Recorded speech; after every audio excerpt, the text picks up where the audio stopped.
weltare ɓiɓɓe fulɓe andu diine maɗa fedde heblo sukaɓe afrique weltare tv takkusana yoni to ka haydi to galle ceerno Amadou Tidiane Alpha Mama Siliba to Moderna ha to galle Sama Sam takkusana yoni kadi ha to Gurela Oumar Ali to Diala to Silla Jongto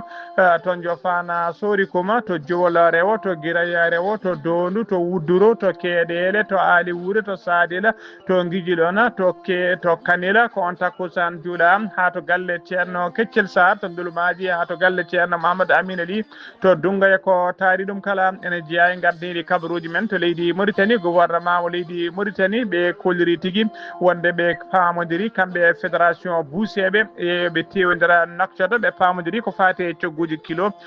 tewa dammiri e tewa nayyi e gueloɗi kala to leydi Sénégal ko accident musɗo waɗi sara wuuro witego kile ñebbe ne tawedira commune mo Goudiri wonɗani kiidira yimɓe ko famdi kala yimɓe tato mbasi hen pittali men to leydi Mali état major général des armées mo leydi ndi ɓe ɓayyini communiqué ko fati opération militaire mo fama woni forces armées wanno e dara falde mofti ha to Ségou kala kedde Afrique ma en jabbo musidɗo men Alassane Oumar Mbodj habaruji men joolam jaɓeri ma jaa ha to dowlati teddude Amérique nden ha to leydi Iran to leydi Palestine to leydi Serbie ha to leydi Chine bisimilla mone ketki hotodirte joni joni piren pacciren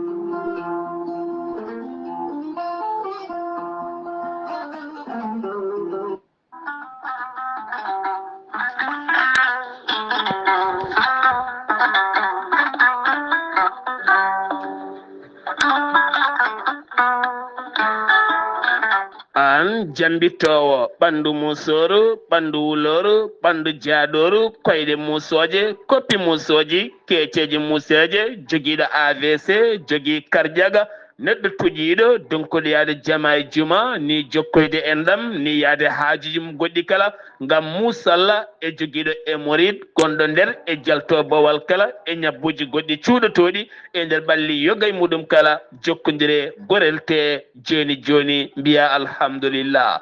gorel te hewɓe jokkodiri e ngal ɗon gollorgal ɓe kolliti yogay ñabbuji ɗiɓe jambitanno oɗo saaha kamɓe kala ɓe jiitime hen koye mabɓe no feewi gorel te ko haako moƴƴo iwru ko to Corée Nord ala rewam ala effet a wulnat tan ndiyam ma ha wula guitta ko jamireɗa mbaɗa hen aɗa yara aɗa yiito cellal ɓandu maɗa gorel te sa yiiɗi hebde hen ko laaɓi jahata koto site mabɓe internet a mbaɗa www.gorelte.com janggana hoore maɗa kayla ñabboji ɗi gorel te safrata kala sa yiiɗi jokkodirde e tongoɗe gorel te so tawi noon gonɗa koto Koɓɓillo ene tawi nder leydi Sénégal jokkodirta koye Hawa Amadou Abbasa mbatta ko 78 435 27 28 so tawi noon gonɗa koto Bargné e ko taari ɗum kala jokkodirta koye Kumbaka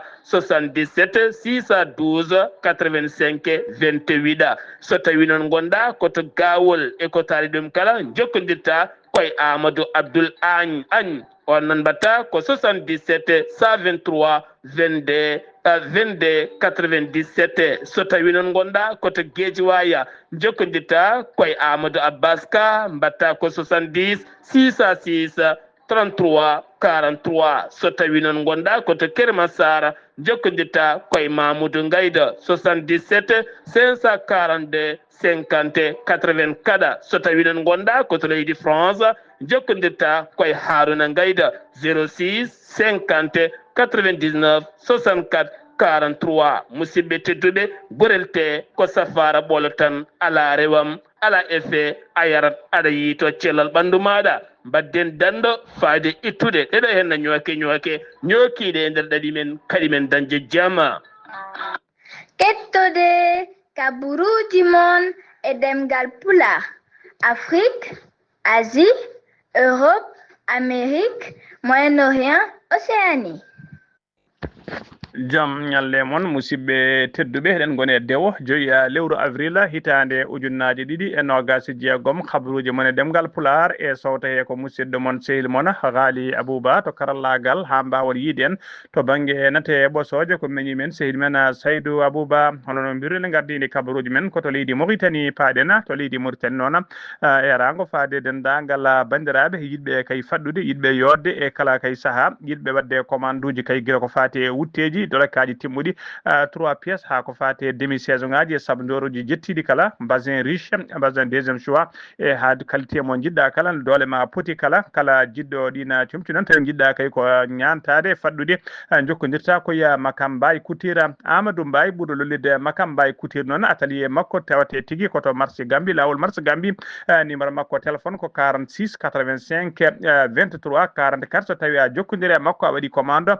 kala comcol jiɗɗa kay ma waw hebde hano hannirta ni so mbawɗa wonde kala hayso wona e nder leydi he gonɗa so tawi ko caggal leydi so tawi kay a foti a neldimo natal maɗa omo wawi ñotandema ha cikka mataw ko mesurement o ƴetti wonande kadi joguiɓe mariage uji woni dewle walla joguiɓe cérémonie ji guila e ziaruji ha ko heñora kala so tawi kay ka keññiɗo so yettima kay waktu garɗa kala so tawi a yettima atelier ɗo ma jitima faw kay dolokke mo jiɗɗa tawi ko jaaduɗo e maɗa ɗum noon kala jiɗɗo kay dolokke woni tigui wutte timmuɗo 3 pièces ha e sabdor e demi saison kala sa jokkodiri Amadou Makam Mbaye Koutiri ma hebmo hano hannirtini wonande bandiraɓe rewɓe kadi yiɗɓe wadde commande uji ko fati e basin tawi ko basin riche ñotoya ka ñotol jongol tawi kadi ko yiɗɓe wadde ko way noon tigui uniforme wawde nandude worɓe mumen so tawi kadi a jokkodiri e madame Mbaye Koutiri kañum ne yeyata ko comci tawi ko basin ji riche sa jokkodiri Amadou Mbaye Makam Koutiri mawo jokkodiri e madame Mbaye Koutira mbawa hebde andene an bandiraɗo debbo basin ma hano hannirta ni ɗum noon mbadden dando faade toon to Makam Mbaye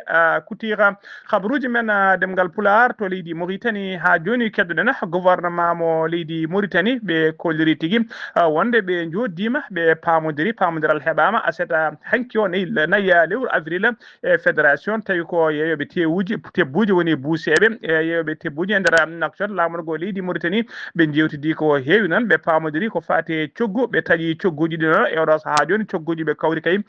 ko ni sifori so tawi ko kilo tew mbaalu walla tew mbeewa kilo mum ko ujunnaje 3,5 ko ɗum woni koɓe kawri so tawi noon ko kilo tew ngeloba walla tew nagge kilo mum ko 2700 woni ujunnaje 2,700 ko ɗum woni kala ko kilo jara so tawi noon ko kilo vilka noon ko tew taw koye banggue ngeloba tew ɓurgu safde no fewi ngo hamme sal yiɗi no fewi ngun noon tawi ko kilo mum ko ujunnaje 3 woni 3000 ogoya ko ɗum woni koɓe kawri ɗiɗo cogguji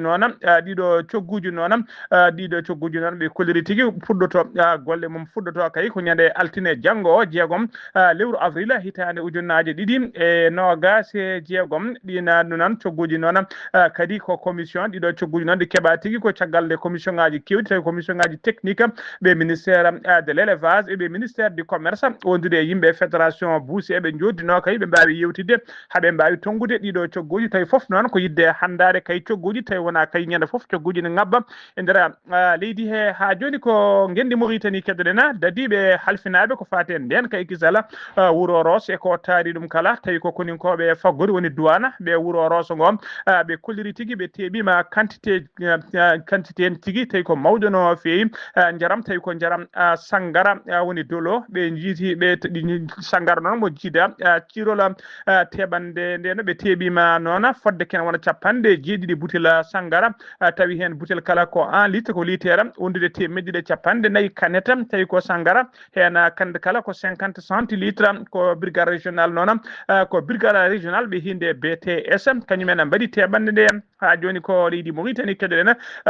samɗaji janggo tawi ko janggoɓe dulal jaawi hattirde e Nouadhibou woni étudiant ji ɓe Nouadhibou ummanima ko fati tikkere hofgo juuɗe woni grève mabɓe ɓe ummanima on grève o noon ko hollirde mette mabɓe kay ko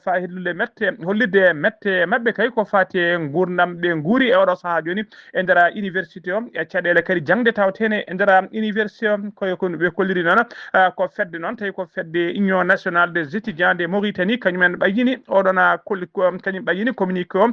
gila alkamisa benido e ndara tobbe non be namdi kay ko buri heñorede kay de be namdi laamu ngu pour be mbawa ummade ticket fof juude ko ardi fof ko udditgol restaurant université o yonde uddite e uddida gol kadi kodande étudiant ji din e beydugol kadi ko fati hattani transport woni beydugol bisuji transport gaddoji étudiant ji ngobe ndara on université be holliri kadi wonde be koliri kadi wonde be koliri be gullitima kadi ko fati lelgol hebde be boursiji mabbe kambe étudiant ji di ko de do tobbe non buri kay jaldude e tobbe de be namdi de siftinde on nona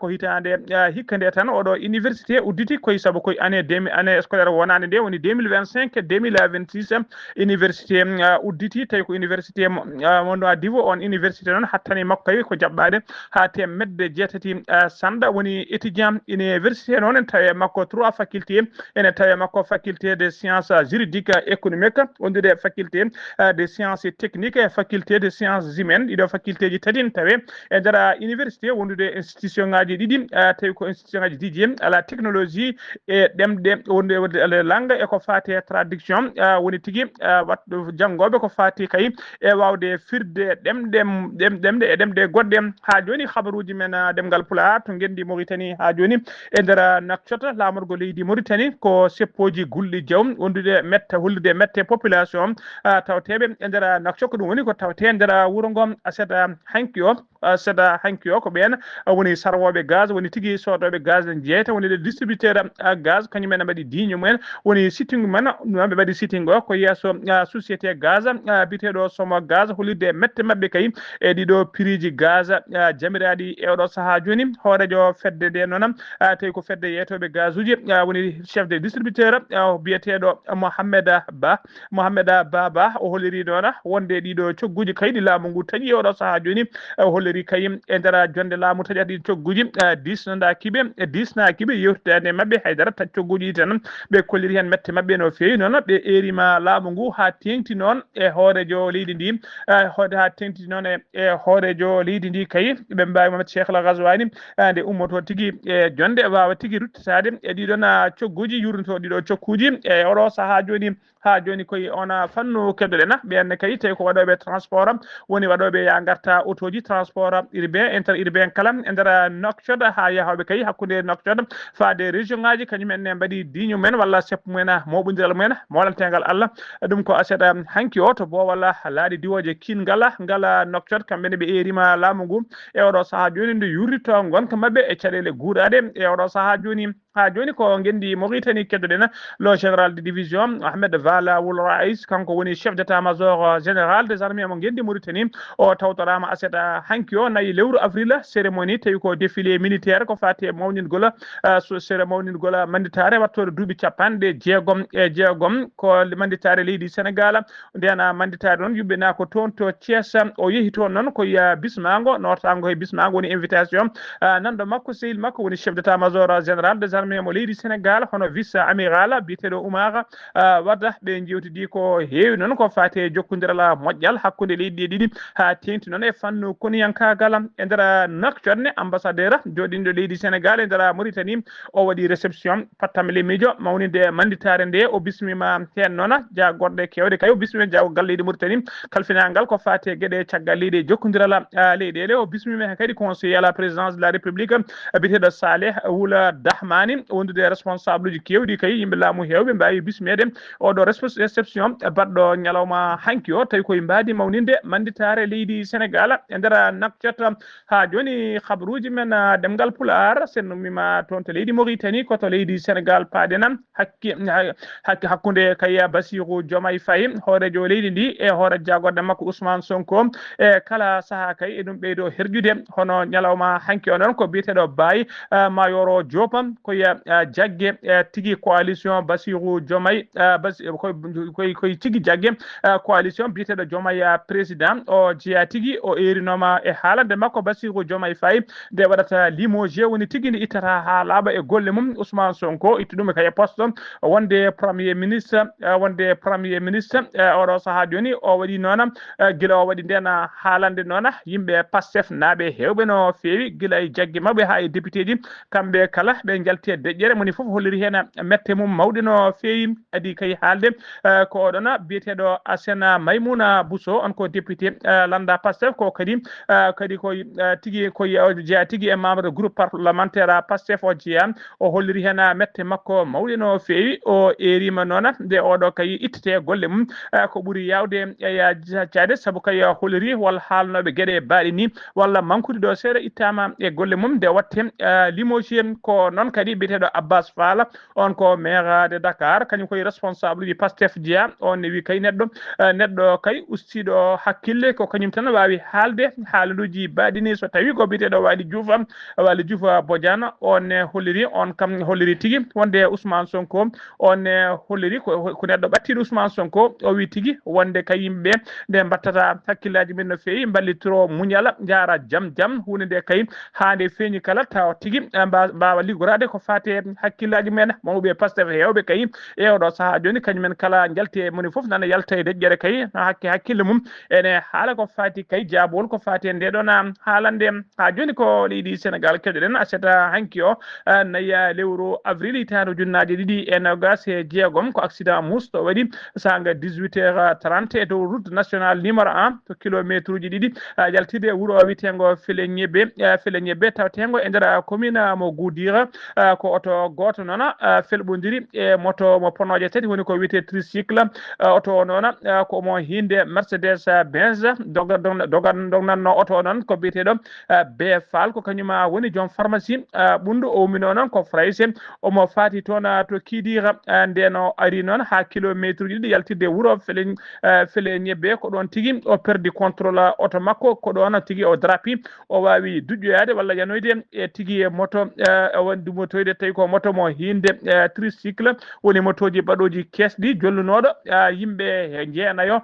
tawi ko yimɓe jeenayo fanoɓe to wuuro witengo Sinthiou Demba e nder commune mo Kusam ko toon ɓe pano ɓe ummino noon ko Guénaysi e nder accident o noon yimɓe tato mbasi hen pittali men ɗon e ɗon ɓen wasɓe hen pittali men tato noon hen ɗiɗo koye moto hen gonnoon wondude e chauffeur oto ɗiɗo tato sanki ɓenen hen goto ne wiye Fofana o jibina ko hitande ujunere temedde jeenayi capanɗe jeetati to Sinthiou Boubou goɗɗo ne wiye H ne yette si on ko duuɓi capanɗe jeegom o jeeya koto Sinthiou Moussa wondude goɗɗo o noon biyeteɗo BF on ko jibina ko 1967 ko kanko o to Kaolack ko joom pharmacie ɓundu ko kanko dognanno woni joom oto kanko ne o wasi hen fittanu makko o waɗi kadi barmuɓe hen hewɓe no fewi tawi ko jolnoɓe e moto o kamɓe kala noon ɓe barmuɓe hen ɓe foof noon mbawi nawede to hôpital mo Tambacounda caggal kay nde ɓe gaddano to dispensaire mo Goudiri ɓe keeɓi toon safaruji mabɓe gadani ko adi ko ɓe ɓennene toon to hôpital régional mo Tambacounda gendarmerie noon udditi hen losgoji mum jayde weltare ɓiɓɓe fulɓe andude ine mane duwno dendagal jinnaɓe koreji wasɓe pittali ɓen kalen duwno kadi barmuɓe hen ɓe nde Allah hokka ɗumen jaam mumen e kisal hano hannirta ni ha joni ko leydi Sénégal keɗoɗen ko yon fannu ha joni aseɗa hanki kikiɗe sanga 16h35 ko accident kadi musɗo waɗi e dow lawol Dakar faade Touba Sara pont to ɓe mbiyata pont Bambaye yimɓe jeetata noon mbarmi hen ɗiɗo noon dillata daalatane tampino feewi e nder barmaɓe musde no feewi oto mabɓe noon tigui oto mabɓe noon waɗi tigui ko yani tigui ha waɗi tono waɗi tigui tallo barigal tigui yani waɗi tallo barigal ko fana métre uji kewɗi Allah e accident o noon hulɓinade Allah accident o hulɓinade jolnoɓe otoɓe kala kamɓe kala ɓe piltuɓe jalti mone mabɓe foof yanoyi métre uji goɗɗuɗi no feewi e dow métre uji goɗɗuɗi no feewi kay e nokku to oto o yannoɗo hollirde kay bongol accident o hay goto wasani hen fittade mum noon kono yimɓe jeetata kam hollirama mbarmi hen chauffeur o noon yaade duuɓi capanɗe nayyi ko chauffeur jaaro duuɓi capanɗe nayyi wondude rewɓe nayo yaroɓe duuɓi nogas ɓe hen jaare duuɓi capanɗe nayyi e sukaɓe tato yaroɓe hakkude duuɓi ɗiɗi fayi duuɓi sappo ko ɗon e ɗo noon koninkoɓe faabo woni sapeur pompier en garaniɓe ɗon kay mbawi nawdeɓe to cuuɗi cafrirɗi mbawi nawdeɓe kay to cuuɗi cafrirɗi oɗo saaha joni noon gendarmerie udditi hen losgoji mum beele ne ande kay holko saabi oɗon accident ha joni ko leydi Sénégal keɗoɗen jehen ha to Falde Mbacké Darou Mahim noon en tawi tigui sunare mawde no fewi jaltugol aduna maire mabɓe biyetenoɗo Cheikh Bara Gueye ko aset hanki o Cheikh Bara Gueye hooti e jomum e nder ndara Dakar lamorgo leydi Sénégal Cheikh Bara Gueye non ko kanyuma wonno tedde liste coalition Benno Bokk Yaakaar e saha subgoji député ji bannodi 2022 koye jagge mawde kay jeeya nder Benno Bokk Yaakaar ko neddo kadi battinoɗo Macky Sall ko ɗon ko mennoɗo kadi ko neddo battinoɗo Macky Sall ko tigui ko mawɗo no fewi jiiɗaɗo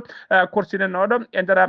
falde nde ko neddo kadi dariniɗo ko fati e ndema no fewi ɗen mbiya tan nde Allah yurmotomo yaafomo harnamal janna kanko dendagal mayɓe julɓe kala allahumma amina ha joni ko leydi Sénégal keɗoɗen élevage tawi ko élevage ingénieur ɓe école polytechnique ɓe Thiès woni école biteɗo EPT mo Thiès ko kañumen keeɓi kay jeenari teskede kay dendagal civil en wannoɓe kay défilé mumen ñalawma hanki o tawi ko mawninde manditare duuɓi 56 ko leydi Sénégal heeɓi tigui jeytari mum indépendance mum ko oɗona école noon tawi ko école polytechnique mo Thiès kañumen keeɓi ndin jeenari kamɓe ɓuuri yodde kay wonande dendagal civil en wannoɓe toon défilé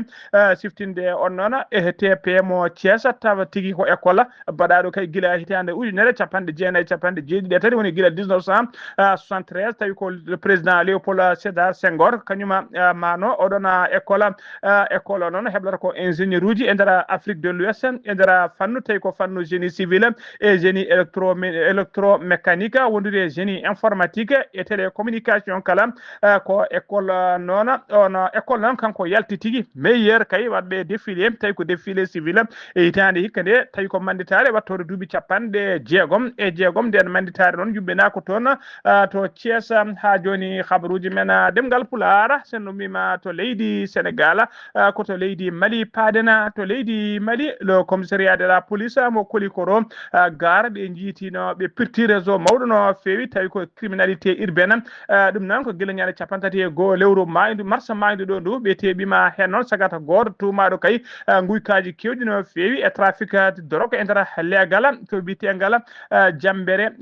Bougou sagata o noon inde makko ko MD o yara ko duuɓi 21 nden o teɓama noon o tawrama téléphone aji kewɗi no fewi tawi ko téléphone ngaji gujjaɗi wondude drogue jonɗo kay tawama e makko o wattama noon e juuɗe justice leydi ndi o waɗama so kay o wona tigui waɗa tigui soka e mbadi mandade dépôt mo fadi ñawore makko ha joni ko leydi Sénégal leydi Mali keɗɗoɗen ha joni cérémonie solennelle ruptude teddungal yuttude juɓɓinama tigui ñande alkamisa ɓenno ɗo 2 lewru avril gonɗen du e nder tigui lamorgo Qatar to ko ambassadrice noon joɗani ɗo leydi Mali to Qatar on woni sokhna Sidibé Dedou Ousmane ko kañum tigui kañuma tottiri toon jeenari mawdi no fewi en jeenari ndi noon ko jeenari teddungal faade son excellence Al Senaydi ko gonnoɗo ancien ambassadeur Qatar e nder leydi Mali tawi koye yamirore ndin jeenari ɗo ɗokki ɗum koye dow yamirore hoɗojo leydi Mali hono général Azimi Goïta kanko Sidibé Dedou noon Ousmane o waɗi tigui élevé oɗon ancien ambassadeur de Qatar e nder leydi Mali o waɗama rang de chevalier de l'ordre national du Mali à titre étranger ko jeenari mawdi no fewi woni ko heeɓi toon ha joni ko leydi Mali keɗɗoɗen état major général des armées mo leydi Mali ɓe kolliri tigui wonde e nder communiqué mabɓe wonde fama waɗi opération militaire pattam lemijo tawi ko laade diwoje ɓe kutori ñande ɗiɗi lewru avril 2026 gonɗen ɗum ɓe mbanno noon ɗin opération ngaji koye nder centre woni hakkude leydi ndi e to banggue rewo ɓaɗɗo funnague leydi ndi ko toon tigui woni to ɓe mbanno ɗiɗon opération ngaji militaire ɓe kolliri noon e nder hen noon ɓe mbawi yoɓade pittali e jihadiste en hewɓe no fewi wonnoɓe tigui e gorol mumen dow motoji woni colonne ɓe tigui nden wonɓe bonnaniɓe kadi matériel kewɗo no fewi opération gadano noon ɓe kolliri ko ñande ɗiɗi lewru avril o noon ɓe mbanno ɗum koye nder région de Mopti ene tawe kilométre uji 3 to banggue hirnague wuuro witengo Kenzapel ɗon jihadiste en ɓe kono tigui koye autoji ɗiɗi hinde pick-up tigui tawi ko baɗaɗi camouflé woni tigui moftaɗe ɗi mbawata yiyede nde cuuɗa e nder ladde ko ɗon tigui laaɗe diwoje ɗe jiime mabɓe joore mabɓe bomboje e pettoje jobe babe tigi bomboje e pettoje dum non wadi koto opération goddo wadi koto sida dum wadi ko sida leydi ndim e nder région mo Ségou ko opération goddo on be mbadi dum koto nokkuto wiite koto jihadiste en cuudi no woni suuderi men dum non tawata bangere o baajo funnange wuro wiitego Zanti Bougou e nder ladde to wiite ladde Keroko bila mabbe non be koleri fodde capande joya jihadiste be jobima pittari men be bonninibe kadi matériel kewdano fewi khabruji men demgal pulaar takusan julama ha to galle Ceerno Amadou Tidiane Alpha Masili Ba ko on takusan julam ha to galle Ceerno Yaya Diato Mbaye ha to galle Ceerno Abdourahmane Diato peka wid nakshot ko on takusan julam ha to galle Ceerno Mamoudou Wadou cité asegna yombela Dakar e ko taari dum kala kabruji men kedde Afrique ma jabbo musidde men sey men Alassane Oumar Bodji assalamu alaikum calmitima Ghali Abouba calmini dendagal hettiyankoɓe Ayawo TV kaburi men ɓuttitude e dongre africain ñalawma ɗo puɗɗo ɗo Côte d'Ivoire to dey ene wayno ma wonon juɓɓure nogas mbawi hono bayyinde jaadani élection ngaji to Christian Adjelou wonde yo won taw ko président wonata conseil national ko fati haqqe aade wonade ni wonde kadi oɗo kadi ko fati ndiɗo juɓɓudi société civile en jogui kulhuli wonde oɗo militant tawde ko RHDP wonta ko landa wona kay jappere ka yo ardo oɗo institution publique wona hunde kay ndeɓe kay en jaadi no fewi ɗum ɗo mbi wonde alay saago ɗum yurnite no fewi wonande kadi kamɓe kay ɓe jaadade e nder jiɗon wono juɓɓudi ɗo ene wayno dey ko fati toon to Nigéria ko moɓodiral tawɗo ɓen lundiɓe wonande kono congrès ko fati kadi démocratique africain ADC mamba kadi ƴettude kadi won ngal ɗon dawgal ko kesam ko waɗde relèvement ko fatti kadi ko adi élection ngaji taw ko général baɗoji e nder lewru silo ujuna ila nogas e jeeɗiɗi e nder leydi ndi wonande kadi taw ko leydi ɓurde kadi hewde yimɓe no fewi wonande e dongre kono Afrique nde taw noon ko Peter Obi wallani biyete won Atuku Aboubacar ene jeeya e kadi e ɓurɓe kadi sembinde jogade doole no fewi e ɗum noon ko ɓen tigui mbawi kono tawtoyde kaɗon landa ɗum noon ene wayno de waɗono kadi ko e nder tawde ko nandiral won e ngal e ɗum noon e wayno wona koy e nder yontere kono arawde nde wona taw on men wonde gouverneur taw Kano taw ko Rabi Kwaso e wonde kadi mo kadi kanko to tawtoy wona kadi to banggue makko taw on ADC nder oɗon taw kadi ko mawɗo no fewi wona taw ko lurdiyanke e wonande kadi ko neɗɗo kadi mo ganduɗa hoorema joguiɗo tawde ko sembe no fewi e ɗum noon dey ko on tigui ettiɗo ko wonta kadi ko ɓuuri hewde e ɗen daaɗe wonande kadi ko diwan banggue rewo toon to ɓen ɗo julɓe ɓuuri hewde ɗo wonande kadi taw ko élection ngaji mabɓe ɓennuɗi ujunaji ɗiɗi e nogas e tati toon to Soudan ene waɗi janguji baɗoji toon ɗi e kala saha ɗum noon wonande kadi Médecins Sans Frontières MSF mbawi kono bajjinde wonde kadi janguji baɗoji toon ɗi e kewɗe wadde e kala saha wonande kadi kamɓe ko mbaɗa toon e gueɗe mabɓe ko fati kadi ko daw kadi ko tawat ko médecine wona toon to Soudan ene wona taw doron wawi kadi kañumne toɓɓude taw hôpital wona ko ñaɗa alkamisare ɗiɗi lewru taw ko setto ujunnaje nogas e joogom wonande kadi e nder localité Al Jabale e nder banggue e nder tawat ko état mo Nil Blanc waɗi noon ko famɗi foof yimɓe sappo mbawi kono wasde hen pital men yimɓe jeeɗiɗo mbawi kono dañde hen taw jeeyaɗo kadi e oɗon taw corps médical mbawi kadi wono taw ko hen jeeya e ɓeɗo kadi kono sankiɓe ɗum noon adaniɓe kadi tawde ko dañde kono caɗele mawɗo no fewi ɗo ko Cameroun projet mo loi ene wonde projet mo loi o fati kadi ko wawde kadi wadde kadi waylo wonande kadi taw ko disposition wona constitution mabɓe wawi kono jeeɓede taw ko parlement wona ñeɗa asetade nayyi duuɓe lewru ndi goɗɗen e jakka guende mabɓe wonoon wona kadi sénat o mbawi kono rendude e wadde congrès mbawi kadi wadde kadi kañumne wiide wonde kadi oɗon kadi poste moɓe jiiɗi wadde ko fate vice président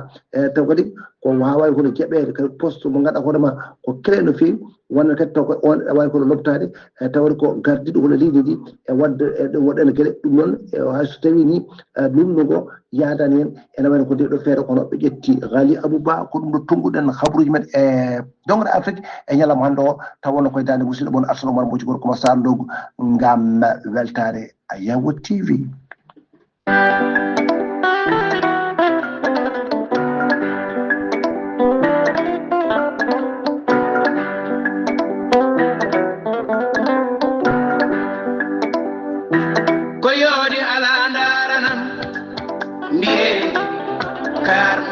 mashallah koyodi ala ndaranam mbiye kar mashallah koyodi ala ndaranam mbiye kar mashallah koyodi ala ndaranam mbiye kar mashallah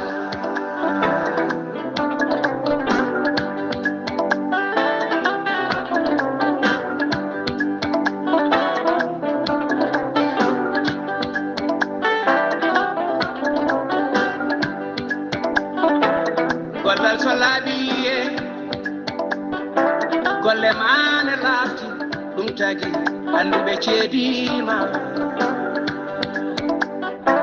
golle maɗa e balle ma iɓe afrique naɓe ceedima aɗa laaɓine ɗo e golle ma jarama makam kutirma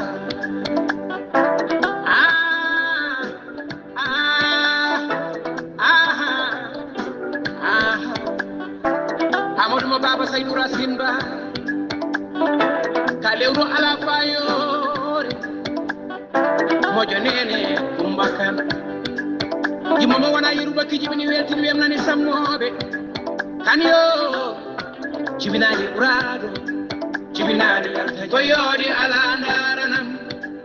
mbiye kar machallah toma kam kutir mba toma kam kutir mba jamarede leñol meɗen o ñotaniɓe a ñatti baba maydi baba baba maydi baba ayakaynaɓe leydi ɓe sernaɓe leñol makam kutir mbay ɓe jaɓi golle ma balle ma billahi kane balle maɗa to makam kutir mbay to makam kutir mbay hay min yaya o makam kutir ñantata o makam kutir ñantata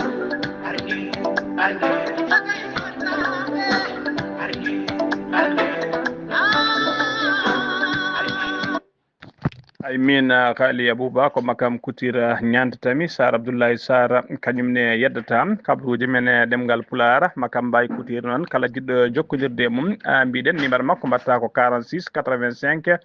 23 44 mo tawe nder nokshot lamorgo gendi Mauritanie to wiyete marché Gambie kabruji men jolam jaɓeri koto dowlaji tentuɗi Amérique paaɗen to dowlaji tentuɗi aleta hande joyi lewru avril 2026 Donald Trump kañum woni hoorejo dowlaji tentuɗi Amérique o holliri tigi wonde militaire wonde militaire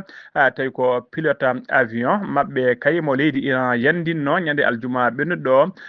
gonnoɗo kay e yiilede tawi ko jiilaw cattuko no feewi tawi kadi on tawi tigi on ko militaire mo martaba colonel o holliri tigi wonde militaire uji dowlaji tentuɗi Amérique mbawi fabademo mbawi tigi yitudemo fabademo ɓe gartirimo e oɗo saaha joni o holliri noon wonde oɗon militaire noon tawi ko gonnoɗo pilote avion o omo barmi hen barmande mus no feewi leydi Iran noon holliri kañumne liiɓi avion ngaji kewɗi wondude hélicoptère uji kewɗi tawi kay ko arnoɓe jiilade e fabade oɗon pilote koto leydi Iran paaɗen ko hande watti balɗe 37 ko guerre Moyen-Orient kay ko dowlaji ten Amérique e leydi Israël ndentini dole men kay ene bombarda leydi Iran jamma ñalawma kala ko hande kadi watti balɗe 37 ko leydi Iran darti kay ene ayno bomboje gila toon to leydi Israël ha e dendagal tigi nokkuji e nder golfe kala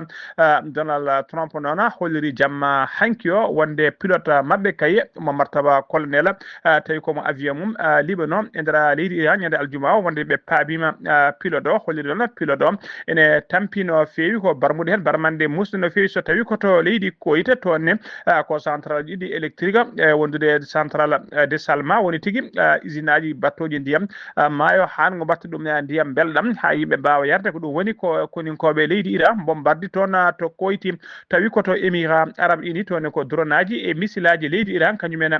jippi e mabɓe laaɗe diwoje kewɗe noon de dowlaji tentuɗi Amérique laaɗe diwoje kewɗe de dowlaji to liɓama e nder weeyo leydi Iran hono no holliri kay ɓen wiyeteɓe les gardiens de la révolution ɓe kolliri image uji wonde avion ngaji kewɗi ɗiɓe liɓi kay tawi ko arnoɓe fabade on militaire pilote Amérique naawi gonno jannoɗo ɓalano mum yanno e nder leydi Iran Israël kañumene jokki kay ha joni leydi Iran rokki holliri leydi Iran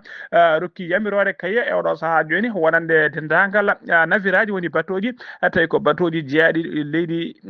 leydi Irak ene mbawi kañumen feccide taccide kay to wiyete Détroit d'Ormuz toɓe kandi e oɗo saaha joni kala laana kay so tawi ko leydi Irak ɓe dokki yamirore nde ɓennata tawi alda e caɗele koto leydi Palestine paaɗena Israël ne jokki kay bombardude e Palestine e nder hettere to wiyete Gaza alata hande o ko Palestine naɓe nayo mbara e bombardement mo leydi Israël waɗi to funnague wuuro Gaza ngo armée leydi Israël noon holliri ɓe toɓɓi ko cellule terroriste en ko wendoga alata hande o ɓe mbaɗi oɗon bombardement musto no feewi koto leydi Népal paaɗena saabu crise énergétique guuraɗo kay mo guerre Moyen-Orient saabi tawi ko Donald Trump fawi e dow windere nde ɗum saabima noon ha laamu Népal ɓe jooɗima alata hande o ɓe kawri e feere noon feere nde noon ko ustude ñalɗi liggeteɗi e nder yontere ɓe yontere kala ɓe liggorno ko balɗe 6 ɓe usti hen ñalawma watti yontere kala ko balɗe 5 liggete wonande fonction publique ko alata hande noon ɓe kawri e nde ɗon feere ko fayata administration didorno wondude école aji kala ma mbattu kay administration e école aji kala ma mbattu uddude balɗe 2 e nder yontere kala koto leydi Serbie paaɗena alada hande o ko sakkosaji biɗi dak pettoje kañum tigui tawa ene mofta sara gazoduc ɗo woni tiwoji mawɗi kaye tigui gaddoji gaz to gaz rewat tawi ko gaz ummoriɗo to leydi Russie faade tigui to leydi Serbie faade to leydi Serbie ko ɗin tigui tiwoji tawa sara mum bomboje ne sakkosaji en mbaɗi bomboje ne mofta sara mum ɗum noon ɓe kolliri noon on gazoduc noon kañum sarawata leydi Serbie e leydi Hongrie kala tawi gaz o ummoto ko toon to leydi Russie enquête noon nana udita hen beelen ande kay hola moftubinoɓe ɗiɗon pettoje holko wonno fandare mabɓe koto leydi Chine uditen kabaruji men Français najo nangaɗo to leydi Chine ene ñaawa gila 2010 tawi o ñawano ko ñawore wargo on nanguirano noon koko fate trafic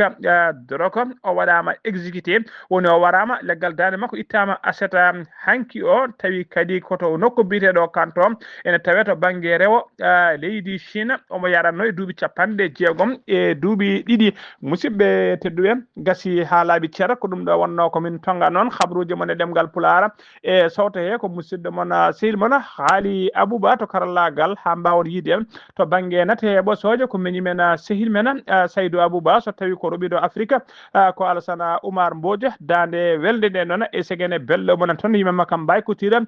ko tigui ko musidɗo men hono tigui musidɗo meɗen monsieur Ndiaye hono musidɗo meɗen kañum tigui yimata makam mbaykotira ñalawma janggo o noon so tawi ala ko faali ma en ketto musidɗo men sehil men Sara Blay Sarr ketkimalaki jaam yo jaam Allah jogomi jogo on.